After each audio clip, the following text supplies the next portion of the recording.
ಆತ್ಮೀಯ ವಿದ್ಯಾರ್ಥಿಗಳೇ, ನಿಮಗಿಂದು ಚರ್ಚೆಗೆ ತಂದಿರುವಂಥ ವಿಷಯ ವಸ್ತು ಭಾರತೀಯ ರಾಷ್ಟ್ರೀಯ ಕಾಂಗ್ರೆಸ್ ಪಕ್ಷದ ಇತಿಹಾಸ ಅಂದ್ಕೋಬೋದು. 1885ರಿಂದ 1947ರವರೆಗೆ ಎಲ್ಲೆಲ್ಲಿ ಅಧಿವೇಶನಗಳು ನಡೆದವು ಎಂಬ ಅಂಶವನ್ನು ನಾನು ನಿಮ್ಮೆದುರಿಗೆ ತರಲಿಚ್ಛಿಸುತ್ತೇನೆ.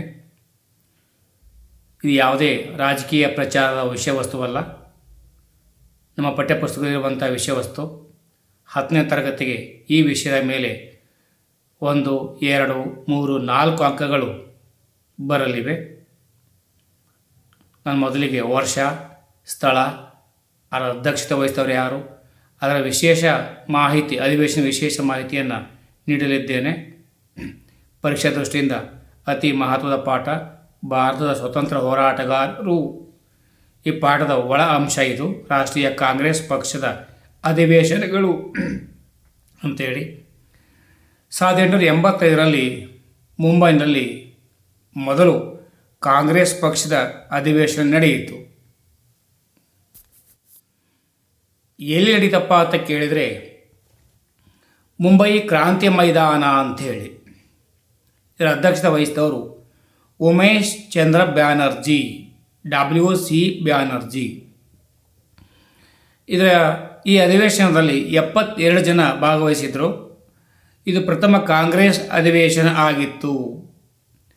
1886ರಲ್ಲಿ ಎರಡನೇ ಕಾಂಗ್ರೆಸ್ ಅಧಿವೇಶನ ಕಲ್ಕತ್ತಾದಲ್ಲಿ ಸಭಾ ಸೇರಿತು. ಇದರ ಅಧ್ಯಕ್ಷರು ದಾದಾಬಾಯಿ ನವರೋಜಿ. ಇವರು ಕೂಡ ಕಾಂಗ್ರೆಸ್ ಪಕ್ಷದ ಸಂಸ್ಥಾಪನಾ ಸದಸ್ಯರಲ್ಲಿ ಒಬ್ಬರಾಗಿದ್ದಾರೆ. ಪಾರ್ಸಿ ಜನಾಂಗದ ಮೊದಲ ವ್ಯಕ್ತಿ ಇವರು. 1901ರಲ್ಲಿ poverty and un British rule in India ಎಂಬ ಕೃತಿಯನ್ನು ರಚಿಸಿದವರು. ಇದು ಎರಡನೇ ಅಧಿವೇಶನ ಆಗಿದೆ. ಇನ್ನು ಮೂರನೇ ಅಧಿವೇಶನ ನಡೆದಿದ್ದು ಮದ್ರಾಸ್ನಲ್ಲಿ 1887ನೇ ಸಾಲು. ಇವರ ಅಧ್ಯಕ್ಷತೆ ವಹಿಸಿದವರು ಬದರುದ್ದೀನ್ ತಯ್ಯಬ್ಜಿ. ಇವರು ಮಂದಗಾಮಿ ನಾಯಕರು ಒಬ್ಬರಿವರು. ಕಾಂಗ್ರೆಸ್ ಅಧಿವೇಶನ ಅಧ್ಯಕ್ಷತೆ ವಹಿಸಿದ ಮೊದಲ ಮುಸ್ಲಿಂ ಅಧ್ಯಕ್ಷರಾಗಿದ್ದರು. ಇನ್ನು 4ನೇ ಅಧಿವೇಶನ ಅಲಹಾಬಾದ್ನಲ್ಲಿ ನಡೆಯಿತು 1888ರಲ್ಲಿ. ಇದರ ಅಧ್ಯಕ್ಷತೆ ವಹಿಸಿದವರು ಮೊದಲ ವಿದೇಶಿ ಪ್ರಜೆ, ಬ್ರಿಟಿಷ್ ಅಧಿಕಾರಿ ಜಾರ್ಜ್ ಯೂಲೇ. ಇವರು ಸ್ಕಾಟ್ಲ್ಯಾಂಡ್ ವ್ಯಾಪಾರಿಯಾಗಿದ್ದರು. ಇವರು ಮುಂದಿನ ಅಧಿವೇಶನ ಮುಂಬೈನಲ್ಲಿ ಮತ್ತೊಮ್ಮೆ ನಡೆಯಿತು 1889ನೇ ಸಾಲು. ಅಧಿವೇಶನ ವಹಿಸಿದ ಪ್ರಥಮ ವಿದೇಶಿ ವ್ಯಕ್ತಿ ಯಾರು ಅಂದರೆ ವಿಲಿಯಂ ವೆಡನ್ಬರ್ಗ್. 1989 ಮತ್ತು 10ರಲ್ಲಿ 2 ಬಾರಿ ಅಧ್ಯಕ್ಷತೆ ವಹಿಸಿಕೊಂಡಿದ್ದರು ಇವರು.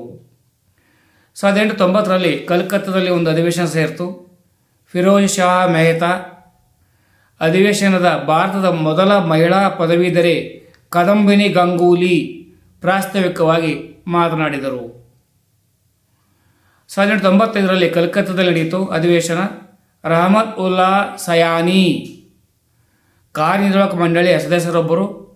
ಇವರು ಎರಡನೇ ಮುಸ್ಲಿಂ ಪ್ರಜೆಯಾಗಿದ್ದರು. ಈ ಅಧಿವೇಶನದಲ್ಲಿ ರವೀಂದ್ರನಾಥ್ ಟಾಗೋರರ ಒಂದೇ ಮಾತರಂ ಗೀತೆ ಹಾಡಲಾಯಿತು. ಅಧಿವೇಶನದಲ್ಲಿ ಬ್ರಿಟಿಷ್ ಆಡಳಿತ ಮತ್ತು ಆರ್ಥಿಕ ವ್ಯವಸ್ಥೆಯ ಬಗ್ಗೆ ಹಾಗೂ ಸಂಸತ್ತಿನ ಸೋರಿಕೆ ಸಿದ್ಧಾಂತದ ಬಗ್ಗೆ ಚರ್ಚೆ ಮಾಡಲಾಯಿತು. ಇನ್ನು 1900 ಲಾಹೋರ್ನಲ್ಲಿ ನಡೆಯಿತು. ಗಣೇಶ್ ನಾರಾಯಣ್ ಚಂದಾವರ್ಕರ್ ಇವರು ನಮ್ಮ ಕರಾವಳಿ ತೀರ ಪ್ರದೇಶದವರು. ಇವ್ರ ತಂದೆ ಸಿರ್ಸಿಯಲ್ಲೇ ವಕೀಲರಾಗಿ ಕೆಲಸ ನಿರ್ವಹಿಸಿರ್ತಾರೆ. ಗಣೇಶ್ ನಾರಾಯಣ್ ಚಂದಾವರ್ಕರ್ ಅಂದರೆ ಅವರ ಹೆಸರು.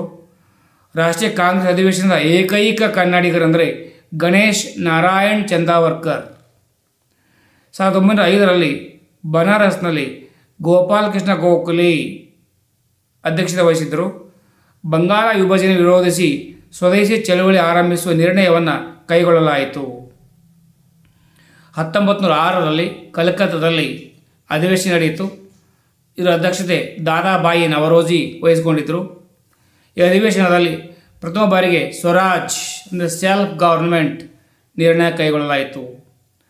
1907ರಲ್ಲಿ ರಾಸ್ ಬಿಹಾರಿ ಬೋಸ್ ಮಂದಗಾಮಿ ಮತ್ತು ತೀವ್ರಗಾಮಿಗಳ ನಡುವೆ ಸಂಘರ್ಷ ಉಂಟಾಗಿ ರಾಷ್ಟ್ರೀಯ ಕಾಂಗ್ರೆಸ್ನಲ್ಲಿ ಒಡಕು ಉಂಟಾಯಿತು.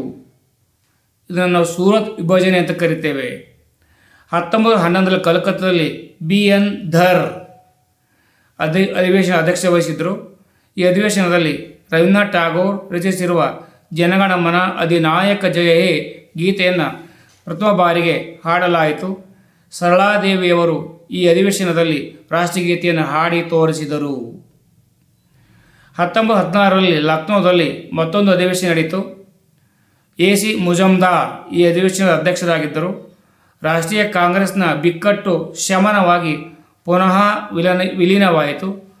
ಮಂದಗಾಮಿ ಮತ್ತು ತೀವ್ರಗಾಮಿಗಳು ಒಂದಾದರು.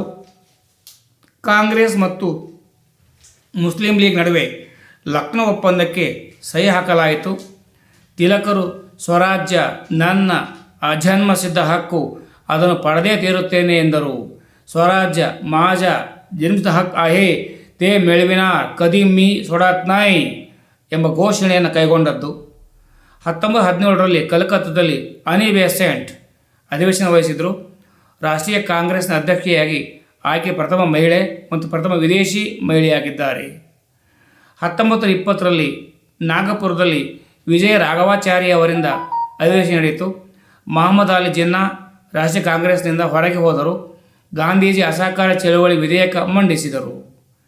1922ರಲ್ಲಿ ಗಯಾದಲ್ಲಿ ಚಿತ್ತರಂಜನ್ ದಾಸ್, ಇವರನ್ನು ನಾವು CR ದಾಸ್ ಅಂತ ಕರೀತೇವೆ. CR ದಾಸ್ ಮತ್ತು ಮೋತಿಲಾಲ್ ನೆಹರು ರಾಷ್ಟ್ರೀಯ ಕಾಂಗ್ರೆಸ್ನಿಂದ ಹೊರಬಂದು ಸ್ವರಾಜ್ಯ ಪಾರ್ಟಿ ಸ್ಥಾಪಿಸಿದರು.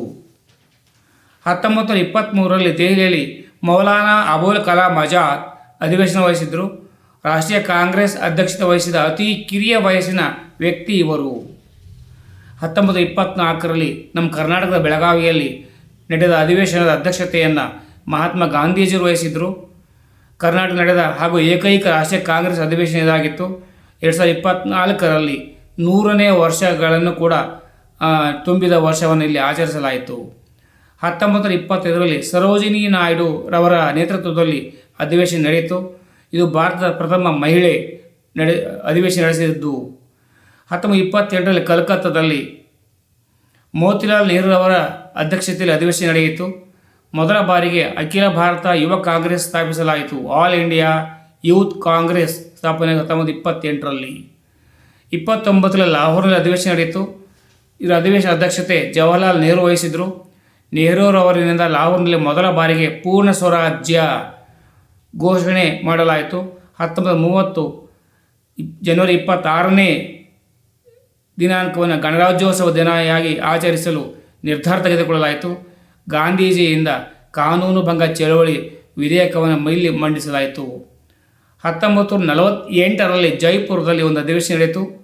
ಇದರ ಅಧ್ಯಕ್ಷತೆ ಪಟ್ಟಾಭಿ ಸೀತಾರಾಮಯ್ಯ.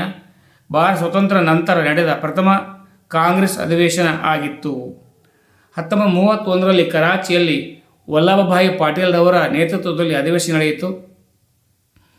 ಇದರ ಮುಖ್ಯ ಮಾಹಿತಿ ಅಂದರೆ ಮೂಲಭೂತ ಹಕ್ಕುಗಳು ಮತ್ತು ಆರ್ಥಿಕ ತತ್ವಗಳ ಬಗ್ಗೆ ನಿರ್ಣಯ ಮಂಡಿಸಲಾಯಿತು. ಎರಡನೇ ದುಂಡು ಮೇಜಿನ ಸಮ್ಮೇಳನಕ್ಕೆ ಭಾಗವಹಿಸಲು ರಾಷ್ಟ್ರೀಯ ಕಾಂಗ್ರೆಸ್ನಿಂದ ಗಾಂಧೀಜಿಯವರು ನಾಮಕರಣ ಮಾಡಲಾಯಿತು.